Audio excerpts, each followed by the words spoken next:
Welcome back. 12 minutes gone past 4 p.m. Still hard fact to 91.3 Nigeria Info and her input Harcourt. I'm Dio. Conversation continues. Thanks for staying tuned. And the matter we're discussing right now is the state of schools, or at least some schools in River State, which I do perceive ultimately contributes to the overall quality of education as well, but with specificity to the situation in River State forms the basis of the conversation in this hour. Now, this is on our news earlier on today. And I believe this is a continuing story from yesterday, but this was from today's bulletin. State school in Umebulu, Eche local government area of River State, is among the schools where people sit on bare floors to learn.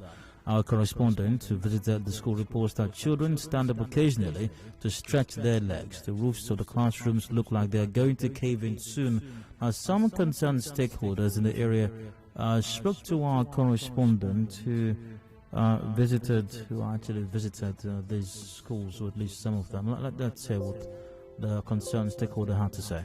No chairs, the children sit on bare floor, no windows, no doors. Before we learn in the morning, we must first of all sweep out excreta from the classes. Everywhere is messed up. Some of them cannot even write well because there are rifts telling them. If you look at our board, sometimes they will remove it. When we come, we look for improvise to help our children. This situation has lasted for more than 5 years. Every weekend they come and remove our zinc. We need security. Please, government should come and help us and fence this place. You can see, even women are using our environment to do water leave. This is the only existing school in this Umebulu.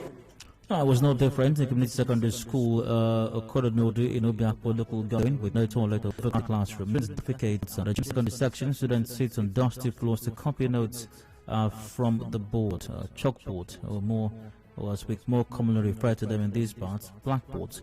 Meanwhile, the River State Universal Basic Education Board has promised to look into the state of some schools in the state. Karibi George, Director Administration and Supplies Public Relations, told our correspondent the state government has taken note of the report by Nigeria Info and will include the affected schools in its plans subsequently. Let's take a listen to what Karibi George said to our correspondent as well. There is an open bidding process for renovation and reconstruction of schools. And I want to think that your investigation in HA must have shown a couple of schools where the government has recently intervened. So resources are limited, but where there is a need for urgent intervention, it is usually where the head of the school, the community, and media bring such reports to our attention. And let me also add that in taking personal responsibility, a head teacher or principal personally brings the report in writing. We have taken notes of it. But as I said, there is a queue, and our action plan for federal government intervention projects for this year is already concluded. We cannot add that school, no matter how desirable it might be. It can only be queued for subsequent years. Now, several talking points, no doubt. What plans are there, inclusive of these talking points, what plans are there to improve standards in schools, or might I say even in the quality of education in River State? This and other related matters were discussed in this hour. Now, I was able to have with me in the studio for this conversation two guests, Karibi George, Director of Administration and Supplies Public Relations of the River State Universal Basic Education Board, and Samuel Gilbert, Director of Academic Services also of the River State Universal Basic Education Board. But due to unforeseen circumstances, I perceive, I'll be speaking via phone with just one of my guests, Karibi George. Once again, he's Director, Administration and Supplies Public Relations with the River State Universal Basic Education Board. Karibi George, good evening to you. You're welcome to Hard Facts. Yeah, good evening, Daniel. It's regrettable I am unable to be there physically, but we'll try to make the most of this platform available and have this conversation. Thank you. You're welcome. I very much hope so. Let's dive right into it then. Why is there any plausible reason, or why are these schools in the state in which they are? And is it acceptable that they are in the state in which they are? Well, Dio, in life, we have, for instance, we have corporate visions, we have corporate missions, which all express ideal states that we intend to be in. By the same token, human beings individually, as well as even government, the public sector, expresses a vision statement of what it hopes will be the defining characteristic of a particular aspect of governance or the other, including social services like education. But it is not always that you are able to attain that ideal state as desired, as ingrained in your imagination, as shown in your dream. The issue of the state of schools is a systemic thing that is very old. It didn't start today. It's been there. It's also characteristic generally of who we are as Nigerians, regrettably.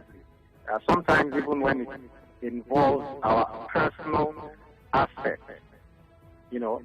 However, the River State government, particularly through the River State Universal Basic Education Board, has been steadily making interventions. Now, the River State governor needs to be applauded because when he came into office, especially considering having operated as supervising minister for education at some point, he realized the importance of the Universal Basic Education program of Nigeria and has been a model in meeting his obligations faithfully. There is what is called the counterpart fund, which is a combination of funds provided by the federal government that must be matched by a state government for that state government to qualify to get that particular fund, counterpart fund. As I speak with you, if perhaps you Google, you'll probably be able to find that there are many state governments in Nigeria that are in default, in deficit with regard to this fund. But I can tell you that River State is a model to the extent that we have accessed all that is due to us up to the year 2020. 2021 funds are not yet available to any state, but we have accessed that. Now, what the state government does is this, and which is also some kind of precondition for accessing this fund. The federal government tells you, okay, we can give you XYZ amount of money. Let's hypothetically say 1 billion naira. But you must provide that 1 billion naira, your own matching fund, in an account dedicated for that purpose. And then we will give you ours. Now, another precondition for accessing this fund is that you prepare what is called an action plan of how the money is going to be used. Now, that's a painstaking process that involves a survey of the condition of schools, the choice of the schools to benefit from those funds, and all the engineering jargon involved, the deal of quantities, and so on and so forth. Now, this action plan is scrutinized, assessed, and determined by the federal government through the Universal Basic Education Commission, and are judged to be of the required standard before that money is released to you. And then you will now go ahead to make a competitive bidding process for contractors to bid for those jobs, and then you award the jobs and the contracts are done. Now, you know that resources are limited. Resources are not unlimited. Even you, all the things you desire, in most cases you are not able to meet, and so you are compelled to prioritize. And so we prioritize and carry out these projects. However, in some cases, intervention is made through the active participation of relevant stakeholders. Who are the stakeholders? A school administrator, for instance, is expected on assumption of office or on first making an observation of the need for infrastructure intervention in his or her school, to write to the board and say, look, I need intervention in this area. Now, you and I know that communication capacity differ, and that if you are going to persuade anybody to accept what you're saying, you need to also provide a kind of evidence that would be so compelling that the person would have no choice than to actually agree with you or accept what you're saying. For instance, if as head of a school, I write a letter and say my school is in a deplorable condition. Now, those are abstract expressions that cannot be given proper interpretation, because everybody will claim that his condition is deplorable. But what if I write and give particulars such as, look, rainstorm or the elements have been responsible for the roofing, the building. This has happened. There was militant activity or cult activity that has also, unfortunately, affected the state of the school. And then you go on to back such claims with photographs. Now, a picture speaks louder than 1,000 words. So goes the common saying. The implication is that the person who provides that kind of evidence is more likely to be taken seriously than somebody who uses abstractions like where our school is in a deplorable condition without providing evidence. So that's one way by which certain situations come to the knowledge of the government for prompt intervention. We also have a situation where community leadership takes the forefront. Now, you know, our slogan is education for all is the responsibility of all. And we expect communities to keep an eye on the schools that are located in their communities, teaching and learning activities, if the teachers are responsible or irresponsible, and then, of course, the state of the school. And so, community leadership in the form of traditional rulers, community development committees, and so on, also sometimes are the instruments through which some of these schools requiring intervention come to the knowledge of the board. And I'm also happy to say that in River State, we have some very responsible communities and traditional rulers.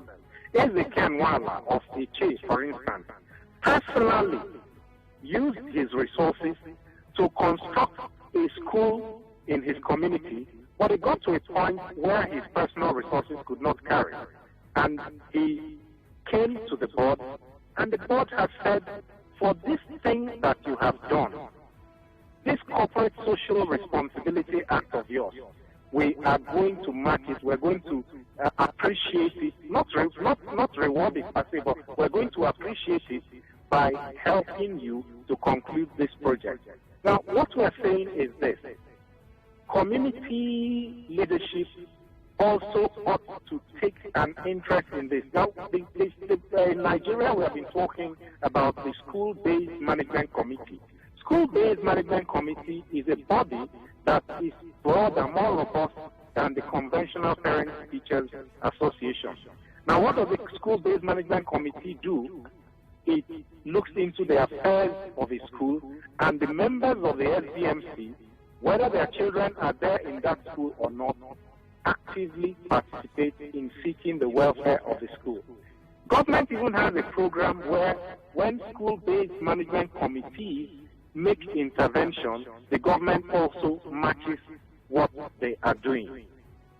Now, we have also heard expressions, for instance, in the soundbite, people are planting water leaves in the school, people come and defecate, and so on and so forth. When we were younger, you and I, and I'm a lot older than you, at least in my time, we didn't even have security personnel in schools.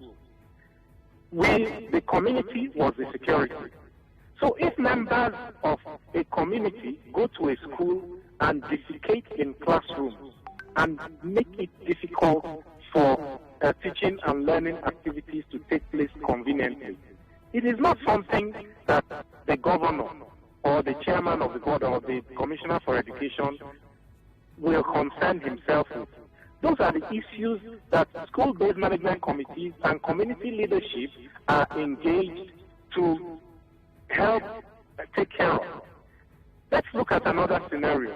I apologize, but I would need to come in at some point in the course of this conversation. I hope you appreciate that. No, it's okay. Thank you very much. However, I must go for a break right now, a commercial break, after which I return. I do have some questions for you. But it is Hard Facts 91.3 Nigeria Info here in Port Harcourt. I've got joining me via phone for this conversation, Karibi George is Director, Administration and Supplies Public Relations with the Rivers State Universal Basic Education Board. We're discussing concerns as to the state of some schools, or many schools even, especially in the rural parts here in Rivers State. Do stay tuned, to be right back in a bit. Connect with your customers. Advertise on 92.3 Nigeria Info. Visit our downtown office at Shop 9, Mediatrix of All Gracies Plaza, opposite FIRS, Stadium Road, Port Harcourt, and book your commercials. Call 0817 001 8162. That is 0817 001 8162. And let us connect you to your customers. Connect with your customers. Advertise on 92.3 Nigeria Info. Visit our downtown office at Shop 9, Mediatrix of All Gracies Plaza, opposite FIRS, Stadium Road, Port Harcourt, and book your commercials. Call 0817 001 8162. That is 0817 001 8162, and let us connect you to your customers. Connect with your customers. Advertise on 92.3 Nigeria Info. Visit our downtown office at Shop 9, Mediatrix of All Gracies Plaza, opposite FIRS, Stadium Road, Port Harcourt, and book your commercials. Call 0817 001 8162. That is 0817 001 8162. And let us connect you to your customers. Connect with your customers. Advertise on 92.3 Nigeria Info. Visit our downtown office at Shop 9, Mediatrix of All Gracies Plaza, opposite FIRS, Stadium Road, Port Harcourt, and book your commercials. Call 0817 001 8162. That is 0817 001 8162. And let us connect you to your customers. Connect with your customers. Advertise on 92.3 Nigeria Info. Visit our downtown office at Shop 9, Mediatrix of All Gracies Plaza, opposite FIRS, Stadium Road, Port Harcourt, and book your commercials. Call 0817 001 8162. That is 0817 001 8162. And let us connect you to your customers. Connect with your customers. Advertise on 92.3 Nigeria Info. Visit our downtown office at Shop 9, Mediatrix of All Gracies Plaza, opposite FIRS, Stadium Road, Port Harcourt, and book your commercials. Call 0817 001 8162. That is 0817 001-8162 and let us connect you to your customers. Connect with your customers. Advertise on 92.3 Nigeria Info. Visit our downtown office at Shop 9, Mediatrix of All Gracies Plaza, opposite FIRS, Stadium Road, Port Harcourt, and book your commercials. Call 0817-001-8162. That is 0817-001-8162. And let us connect you to your customers. Connect with your customers. Advertise on 92.3 Nigeria Info. Visit our downtown office at Shop 9, Mediatrix of All Gracies Plaza, opposite FIRS, Stadium Road, Port Harcourt, and book your commercials. Call 0817-001-8162. That is 0817-001-8162. And let us connect you to your customers. Connect with your customers. Advertise on 92.3 Nigeria Info. Visit our downtown office at Shop 9, Mediatrix of All Gracies Plaza, opposite FIRS, Stadium Road, Port Harcourt, and book your commercials. Call 0817-001-8162. That is 0817-001-8162. And let us connect you to your customers. Connect with your customers. Advertise on 92.3 Nigeria Info. Visit our downtown office at Shop 9, Mediatrix of All Gracies Plaza, opposite Nigeria Info, it's your turn. Let's talk. And now, Hard Facts. Hard Facts with Dio.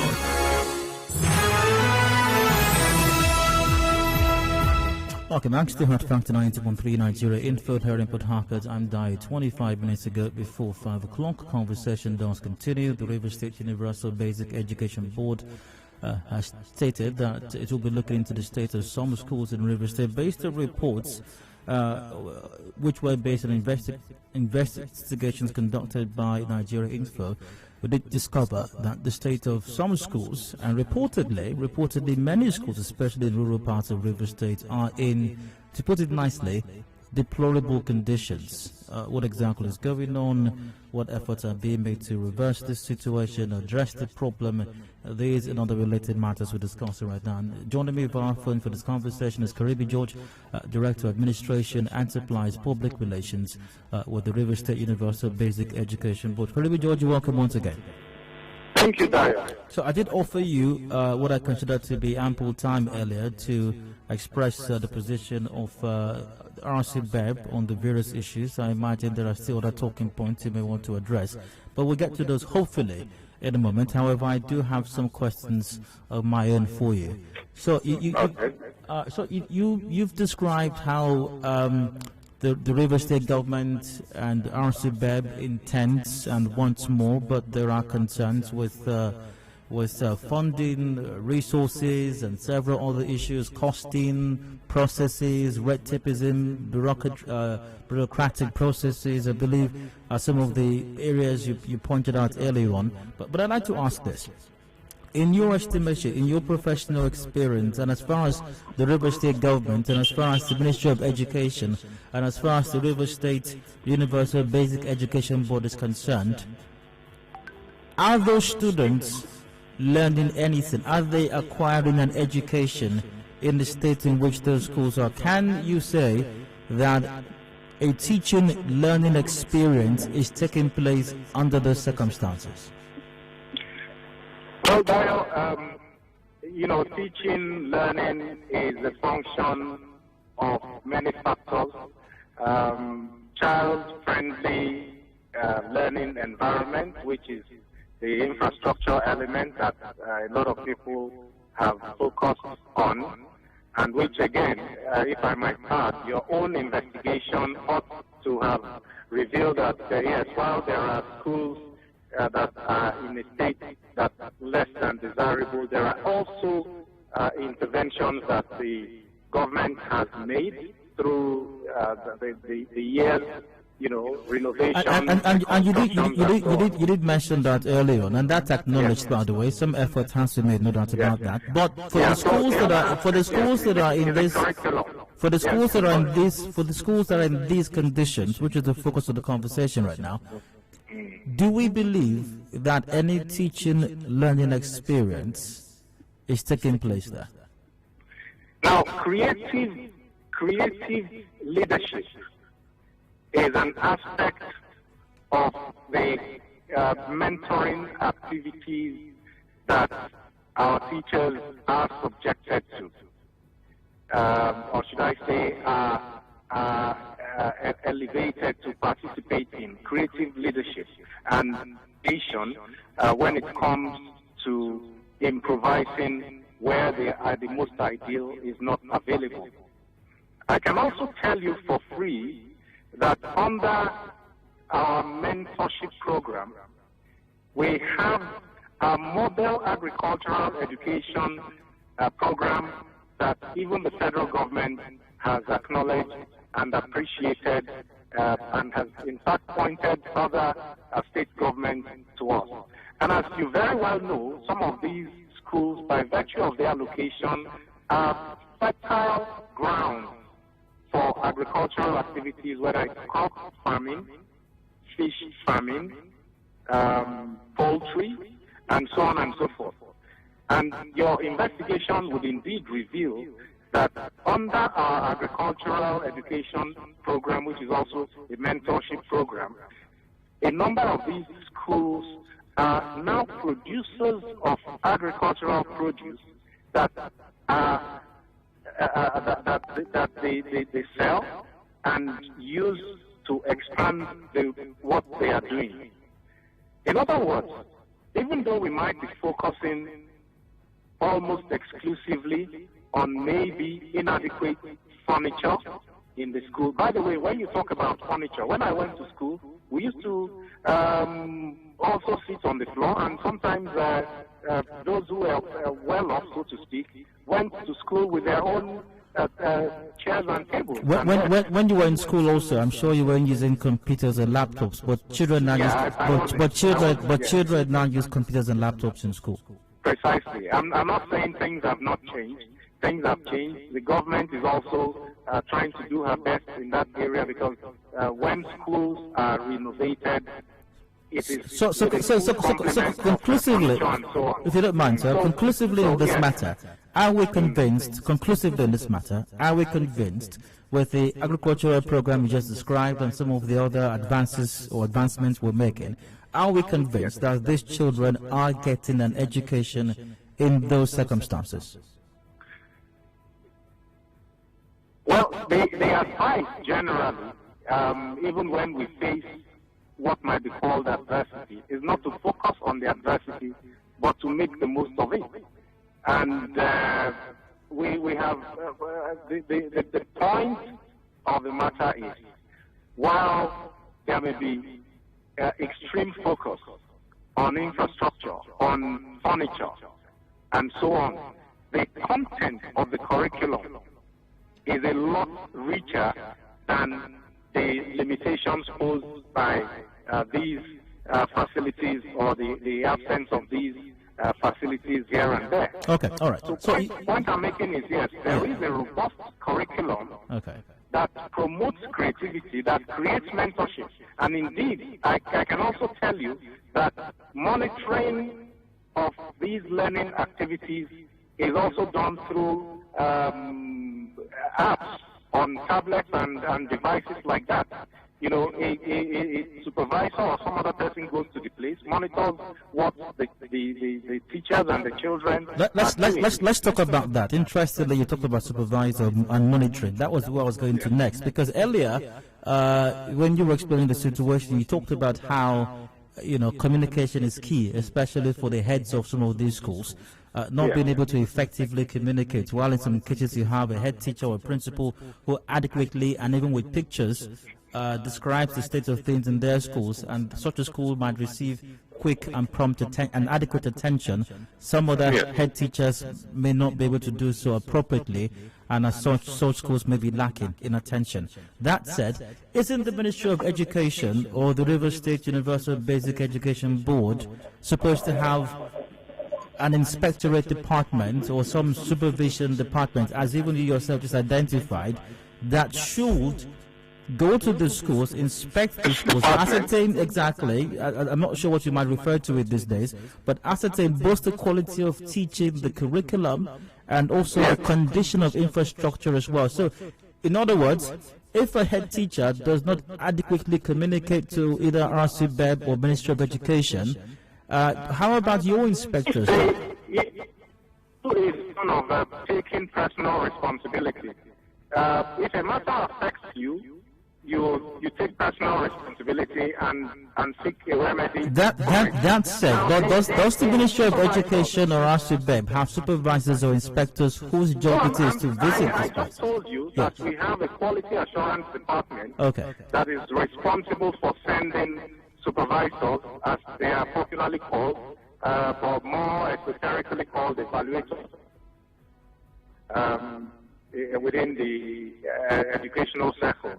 Now, evaluators go to school, but their primary concern is teaching and learning, the interpretation of the curriculum into scheme of work, and presentation of lesson notes. That's their primary concern. So when a supervisor goes to a school and finds that... They also make reports on school conditions.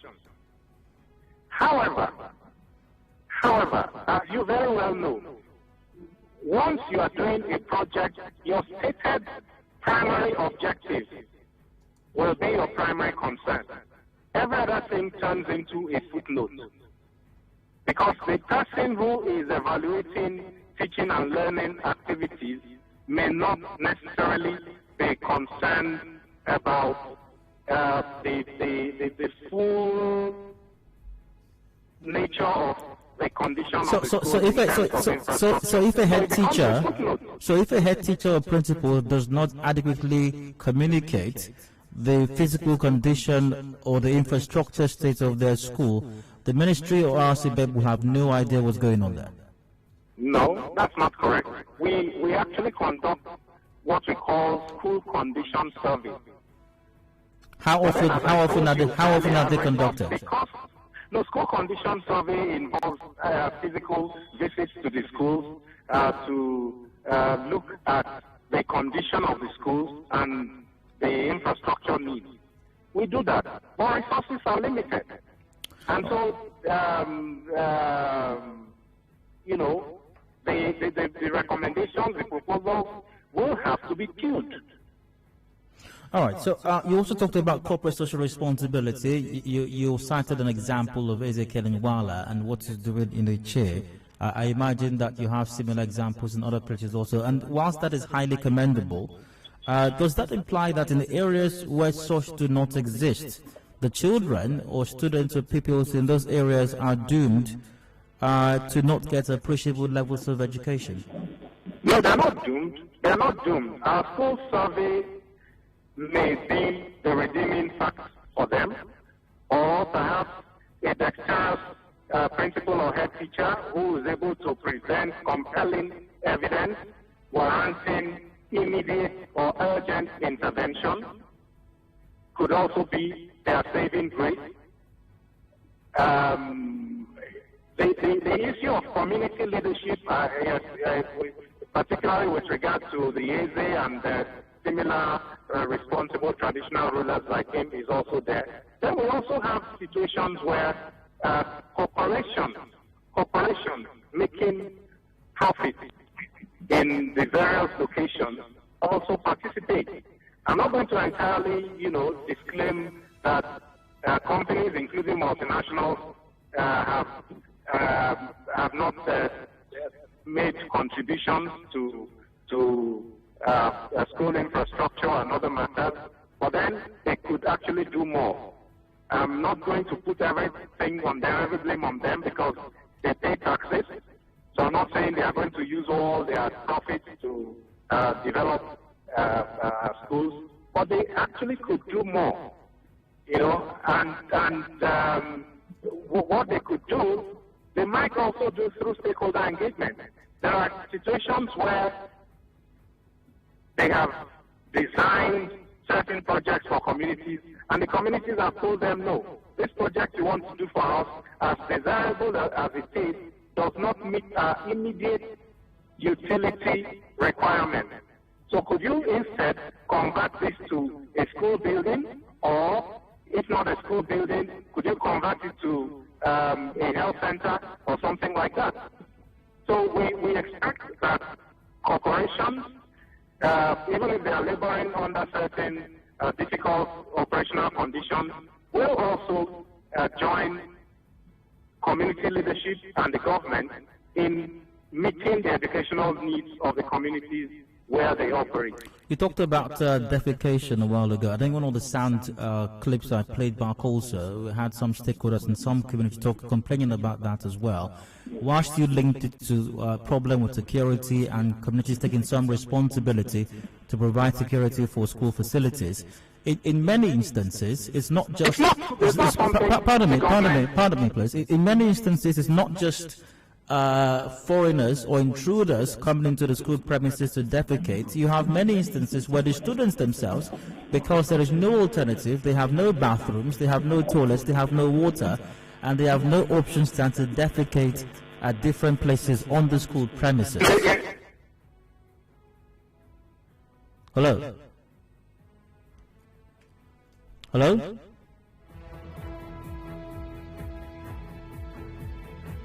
Hello, Mr. Karibi George?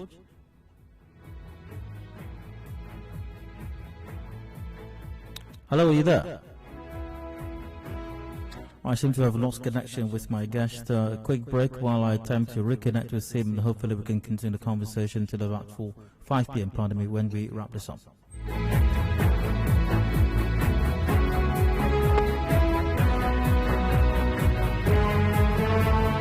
Connect with your customers. Advertise on 92.3 Nigeria Info. Visit our downtown office at Shop 9, Mediatrix of All Gracies Plaza, opposite FIRS, Stadium Road, Port Harcourt, and book your commercials. Call 0817-001-8162. That is 0817-001-8162. And let us connect you to your customers. Connect with your customers. Advertise on 92.3 Nigeria Info.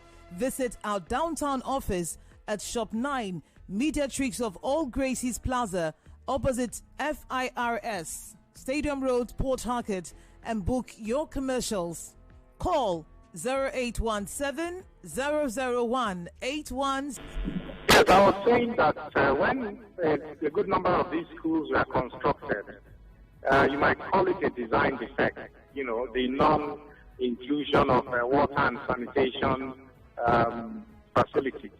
But in the last couple of years, I can tell you that the River State government has made serious efforts to remedy the situation.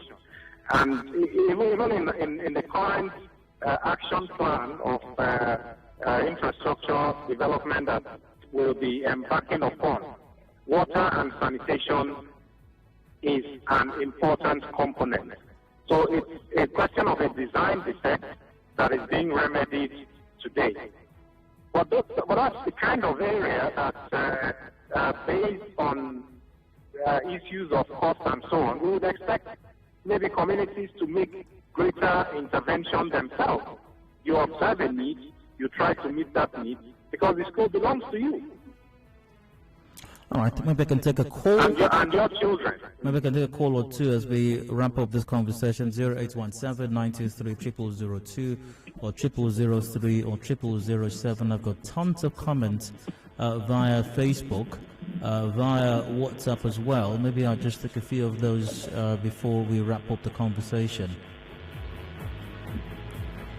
This one by WhatsApp, Sam from Port Harcourt goes to 500 million naira. The governor gave to Sokoto State and the 200 million naira gave to Benue State, as well as the Akwa Ibom, would have been enough to renovate those schools, but the governor is paying less attention to education. Pandemi in River State.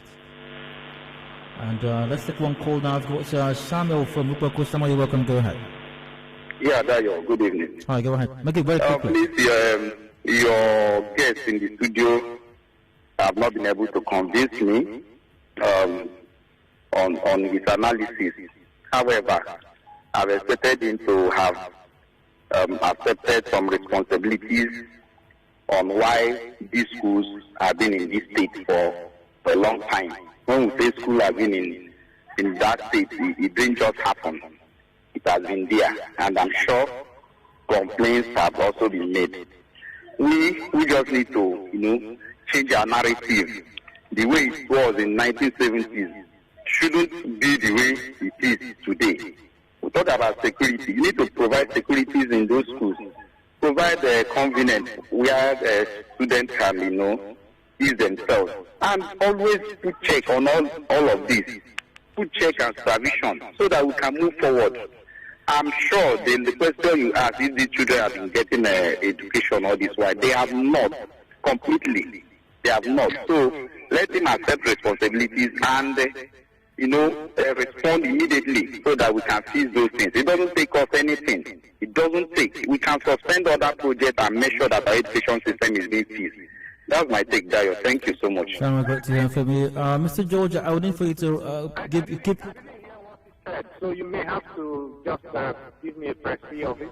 Well, he was expressing basically his displeasure of the situation and how that the River State government can do a lot more. So I would give you a minute, please, to give your concluding remarks. Just a minute, if you will, as we wrap it up now.